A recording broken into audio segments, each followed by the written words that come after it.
Welcome into First Pitch for Thursday, July 14th. I am Drew Martin, joined by Dave Koken and Matt Josephs of WagerTalk and SportsMemo.com, respectively. We got three games on the slate for tonight. Three good ones, by the way, guys. And we got best bets coming up at the end. We're starting off 7:10 Eastern in the AL East. Good matchup here. Dave, we'll come to you first with the Boston Red Sox and the Tampa Bay Rays. We get Cutter Crawford going for the Sox. We get Drew Rasmussen going for the Rays. Looks like minus $1.25, as high as minus 130. Looking at the WagerTalk odds screen right now, that's the Rays is the favorite at home. 7.5 the total. You liking anything in the trop tonight, Dave?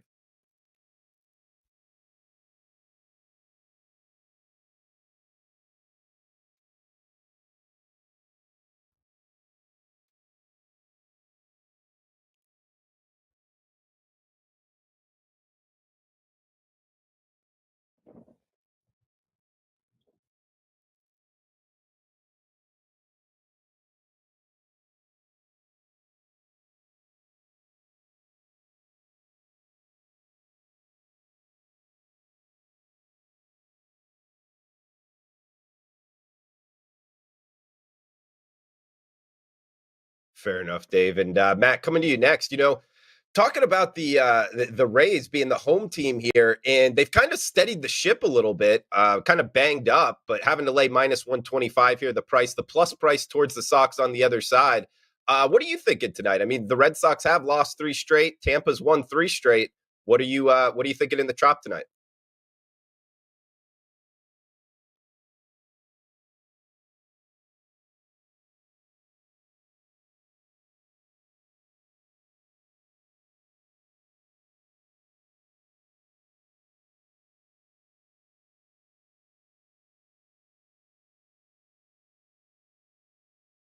Through the order. Actually, one of my best bet for the show today is in this game. But if you really like the starting pitcher one more than the other, you're probably only playing the first five because that's about as far as either of them are going to go.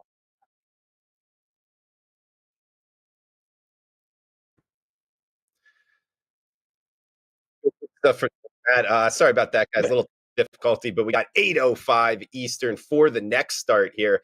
Really like this one in the AL West, Matt. We get the Seattle Mariners and the Texas Rangers. We get Marco Gonzalez versus Martin Perez. The all-star selection here, Matt, coming from the left side, going for the Rangers. Two southpaws going at it. 8 in the hook being the total. Seeing minus 120 to minus 125 here. That's the Rangers as the home favorite. Let's call it minus 122, widely available. You liking anything with the M's and the Rangers tonight, Matt? Well, obviously, Seattle with the 10-game win streak has been fantastic, doing it, getting enough pitching and everything. And the interesting thing will be, what's their lineup look like today? Obviously, coming off the doubleheader yesterday against the Nationals, is there anybody who may sit? So it's one of those things we may want to look and see what the lineup looks like. But the regression monster's finally gotten Martin Perez, it looks like. You look at those last three starts, he's given up 4 runs, 3 runs, 6 runs. That includes the Royals, whose offense isn't very good. So it's not like Perez is a backable guy right now. He's also given up a ton of hits. If you look at the last, 7 starts, he's given up 6 hits or more.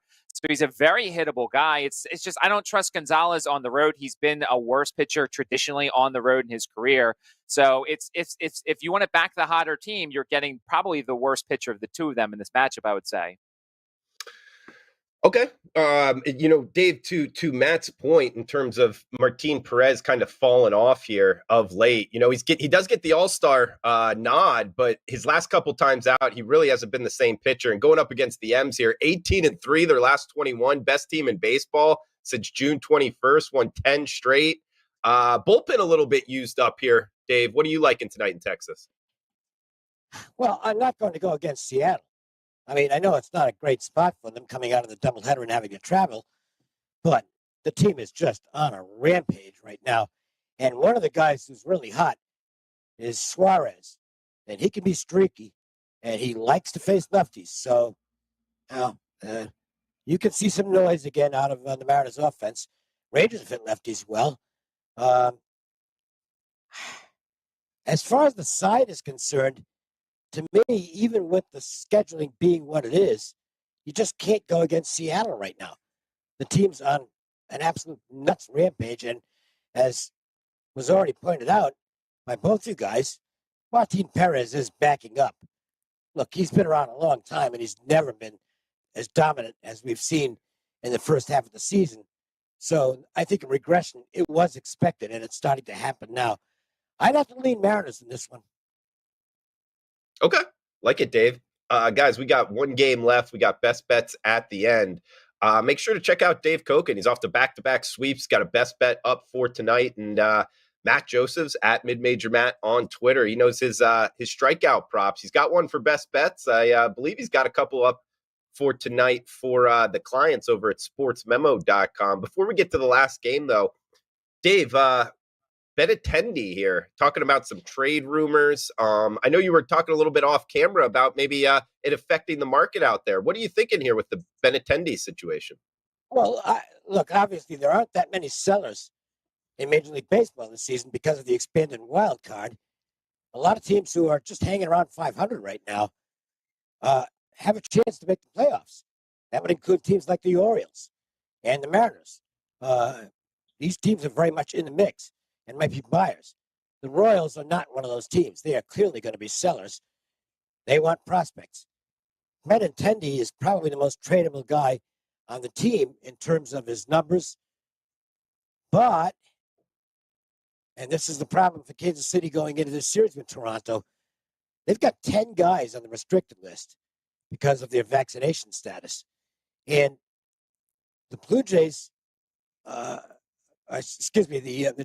the Royals certainly looking to trade Benintendi, but the market might be more limited because of teams that are potential trade partners that have to go into Toronto. The Yankees have been mentioned as one of those teams.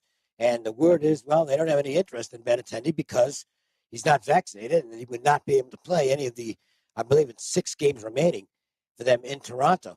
So it's really going to be interesting to see. And I hate to bring the whole health stuff and politics into it. It's going to be really interesting to see how teams deal with players that are unvaccinated if part of their second half schedule includes trips into Toronto.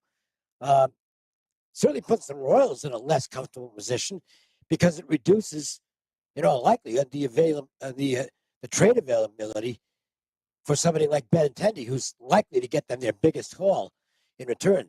Might also make teams like the Padres, I think the Padres are definitely going to be buying, and they're a team that could use an outfielder who can hit.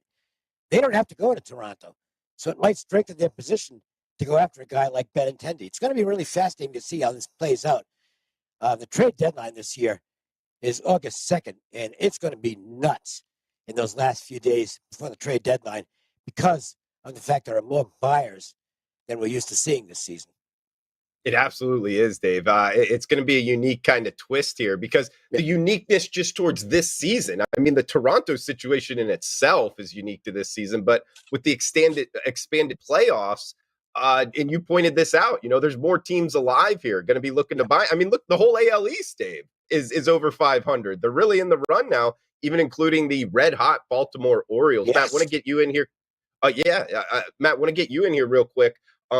Anything on that in terms of trading that's kind of affecting what you think going forward? And also, we got a question in here from the chat box, Trap asking about any day action, like in anything with the Padres and Rocks, or maybe anything live before we got on with the Marlins and the Pirates today, Matt. Well, I mean, I think, the talk in Philadelphia was that this is going to help them out potentially if they foolishly decide to overbuy for a team that's highly flawed, because as we just talked about, the number of suitors reduces a little bit. If you're in the American League, especially in the American League East, and you still have a lot of games in Toronto and your race is going to be pretty close. Now, the Yankees division race is not going to be close, but the number 1 seed could get close at some point. So that's certainly a factor. And maybe Philadelphia can swoop in and get Andrew Benintendi, as long as he doesn't say that $262,000 isn't a lot of money like JT Realmuto did. I don't have a problem with a guy like Benintendi not being vaccinated, although it does hurt the team. Good point there, Matt. Guys, we got one game left. Good discussion. Thanks for all the questions in the chat box. Everybody joining us live as well. We got 9:45 Eastern, 6:45, the nightcap for the show here, Dave. Milwaukee Brewers, San Francisco Giants. Corbin Burnes Carlos Rodon, the lefty, going for the Giants. Great pitching matchup tonight. And it's reflective in the total here, Dave. 6 in the hook as the price out west. Pretty much a pick'em price, too. Minus 105, we can call it the Brewers. You liking anything pick'em style on the West Coast tonight, Dave? Well, I did like the chances of playing an under in this game, but two things have got me away from it. First, it's 3 for the first 5, and 3.5 is tough enough. 3 means anything more than 2, you don't get paid. And the wind is blowing out tonight. Now, the wind can be a little uncertain in San Francisco at times, but it's going to hurt more than it helps tonight. So it basically took me from a possible play to no play status in this game. I can't pick a side with these two pitchers. They're both dynamite, and I don't want to play under 3. So I'll leave it to you guys. Maybe you can come up with something. I'm going to have to pass that one. Okay. Matt, coming to you. This is the lone late night game. They're all 8:05 Eastern starts, and then this is the one, near 10 p.m. Eastern. So kind of a singled out degenerate special feel here. For the sports bettors out there, man, I had Corbin Burnes circled, looking to get on him. Wanted to hear what you and Dave had to say. If somebody needed a bet late night tonight, Brewers and Giants, which way would you point him towards? Well, I mean, my concern with Rodon is coming off the start where he went the complete game and threw 112 pitches, and he hasn't done that since 2019. Now, he did throw 110 back in May against the Colorado Rockies and got rocked the next game, but that was in St. Louis. We know how good St. Louis is against left-handed pitchers. So that's just kind of one of the things. And like Dave said, with regards to the total, 6s always are a scary thing, and 3s as well, because one error and then a 2-run homer, and then all of a sudden you're rooting for not a solo shot. So it's, usually when I see 6s, I don't care how good the starting pitchers are. I'm usually not playing the under. And the K props for both of them are 7.5. I mean, and I don't usually play the top end of the market. Corbin Burnes is really good about hitting that sort of thing. And Milwaukee actually has been a little bit less of a strikeout prone team than they have been usually. So it's a really tough matchup. It's a great game. I would lean to Milwaukee, but I didn't come up with anything official here either. Okay. Johnny saying sometimes a no play is a smart play. That is the case in sports betting. And Clark asking how I like Citi Field. Yeah, guys, I was on a week vacation. Huge shout out to Steve Merrill for stepping in for hosting the show. And I'll tell you, Citi Field is up there. Great place to watch a baseball game. I'd probably rank it in the top 3 of the newer baseball stadiums I've been to. I always say, Boston, Fenway, and Wrigley are just kind of in their own world. But Citi Field, I'd put Truist Park in Atlanta, and I have kind of a thing for Petco in San Diego. Those are kind of the 3 newer ballparks that I really like. David, I'm guessing you really like Petco as well? I like everything about San Diego. Yeah, and you're going for All-Star break, right? Yeah, that's my annual trek. Head down to Solana Beach, Del Mar, and enjoy the surf and the turf. And I don't take a computer with me. I'll have my phone, and that's it. But other than that, I'm back in the 20th century rather than the 21st. I don't care about home run derby, the All-Star game, or any of that stuff. I just want to sit on the beach, sit by the pool at L'Auberge Del Mar, and eat some really good food at all kinds of terrific restaurants in that area.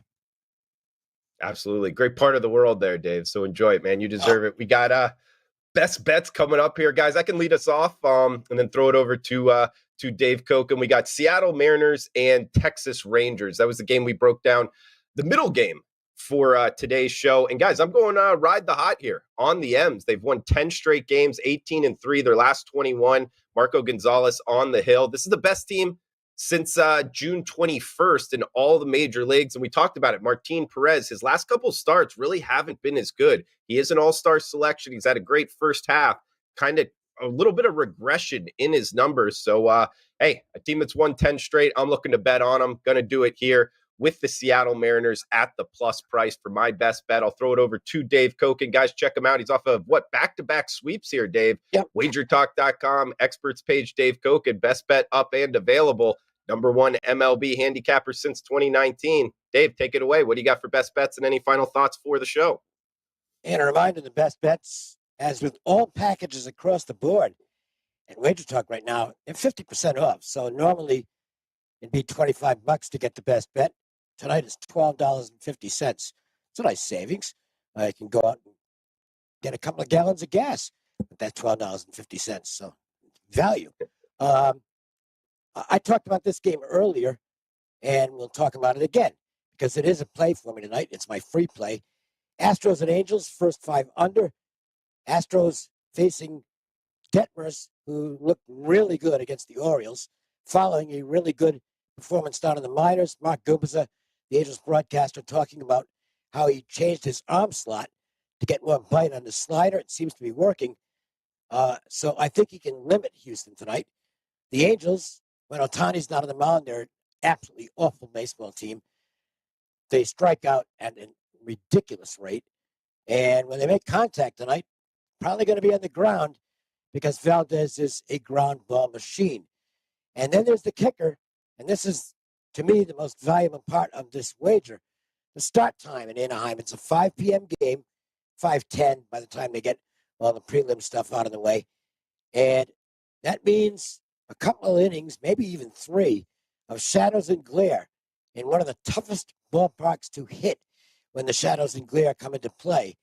So I think that's an advantage for the pitchers early in this game, and I'll go with the first 5 under between the Astros and the Angels. West 5-10 Pacific start in that one. Good stuff from Dave Koken. Check him out, WagerTalk.com. Check out Matt Josephs at MidMajor Matt on Twitter. SportsMemo.com. He's 29-13 MLB totals run. He's got one up for tonight and a free play as well. Matt, what do you got for best bets and final thoughts for the show? So I've been tightening up my K-prop plays a little bit. The market's getting a little bit sharper. So and some of the numbers have moved throughout the day, but I really like under 4.5 strikeouts for Drew Rasmussen tonight. The Red Sox 24th in K rate against right-hand pitchers this season. 16 of the last 22 right-handed starting pitchers have had 4 strikeouts or less against Boston. They're averaging 4.32 against them. And Rasmussen goes now 9 of his last 14 starts. He's gone under this. As I said, there's times where they'll let him face a lineup the third time through, but for the most part, he's just a 5-inning guy. And, the Red Sox are a team that doesn't strike out a ton. They're very familiar with him. So I'm going to go with under 4.5 strikeouts for Drew Rasmussen this evening in their game against the Red Sox. Guys, in recap, we got the Mariners plus 112, Drew Rasmussen under 4.5 Ks. Matt, what did you have a price on that? About minus 140. Shop around. Different books have different juices.